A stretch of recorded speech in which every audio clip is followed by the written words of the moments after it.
Governor Kristi Noem, South Dakota, thank you so much for being here today. Really appreciate you inviting me to be with you. Of course. Now, you heard Becerra. You've heard also our esteemed senator, who doesn't want fireworks, obviously, at Mount Rushmore in your state, but they do want abortions on demand. Is South Dakota prepared to take action, for example, if they were to try and allow abortions on these federal lands? You know, it's interesting to me, what the Supreme Court did was fix a wrong decision that was made many years ago, almost 50 years ago, and return the power back to the states for those legislators to make these decisions closer to the people, closer at home. South Dakota already had a law in place that we call a trigger law. And what it said was the moment Roe was overturned, that abortions would be illegal in our state except to save the life of a mother. So that is the law today. And what the federal government is talking about, I believe, would be very detrimental to our country. They certainly could go out onto federal lands or national parks or BLM land, Bureau of Land Management land, Forest Service land, and do this. Is that what America wants to be known for? Is that something that they really want to stand for? I know certain governors have said they want that to be the legacy. The governor of New York here has said she wants this to be their legacy, to be the state to come to for an abortion.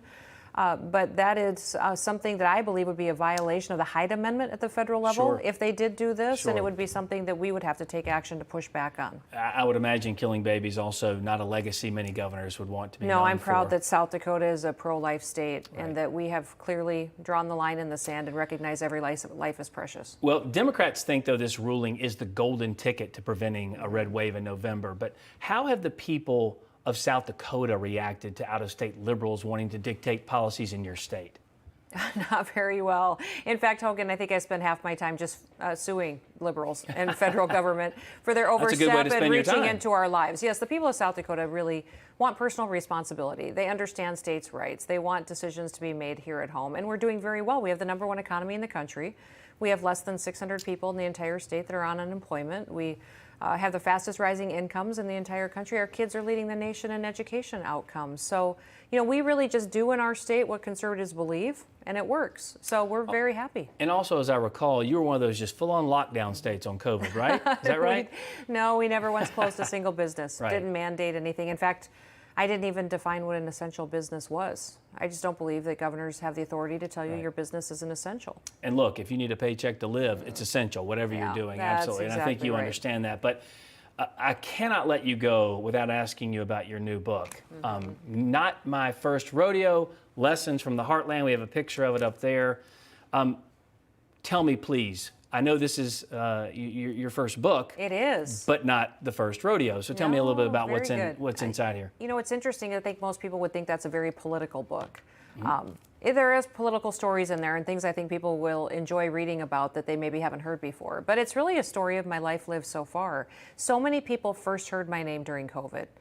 They probably don't know anything about me other than the fact that liberals went after me, attacking me for being reckless and not doing what other governors did. I would just say that this explains a little bit of how I grew up, the American West. I think this country is a little hungry right now for the way of life that we have in South Dakota, and it tells some of the lessons on leadership that I've observed during my time in business, but also in the legislature, Congress, and now as governor. I believe people will find it a good read. Any one thing, any one story in here that kind of shaped your life to send you into politics, for example, or at a young age put you in a frame of mind that has you where you are today? You know, my dad was a cowboy, and he was tough. He expected his children to be excellent. So he said all the time, we don't complain about things, we fix them. And he raised us to be problem solvers. There was many times I thought, you know, he gave us impossible things to do. I thought maybe he was trying to kill us. The stuff that he put us in situations with animals and tractors and things down on the ranch. But he really gave us hard things to do. Going through hard things are important. They build our confidence. It's an opportunity to overperform, to do incredible things. I think we have the wrong perception in this country where we think difficult things are bad. Difficult things are good. That's what America's about. It makes us better. It makes us come together and do unique things that make history. That's why we're so proud of Mount Rushmore in South Dakota. We honor great leaders who led us through challenging times, and we respect that. So I think that's the one thing is being raised by a dad who was a cowboy can really form your value system pretty quickly. Well, and with governors being kind of the last line of defense against an overreaching federal government, I'm sure that taught you a lot in those fights you had to do as a younger woman and now as governor. Well, and remember, Hogan, I've lived my whole life in a man's world. So what was interesting with running to be governor is there was a lot of the state that wasn't ready to have a woman as governor. So there's some of that perspective too that, interesting. I'm a different type of a governor than South Dakota's ever had. When I ran for Congress, one of the very few women. So there's some perspective there that I think women in particular will enjoy. When you are in the minority every single day, how do you make sure your perspective is heard? Right. And to the men, why is a woman's perspective important? You get better policy. Well, I was raised by a single woman, so I know all about a woman's perspective being That's right, important. and you know not to argue. Absolutely, no question. You were right is something I have to say quite a bit. That's right. Governor, thank you so much for coming Thank on. you. I can't wait to read the book. I Really appreciate it. Thank you. Absolutely. Thanks so much.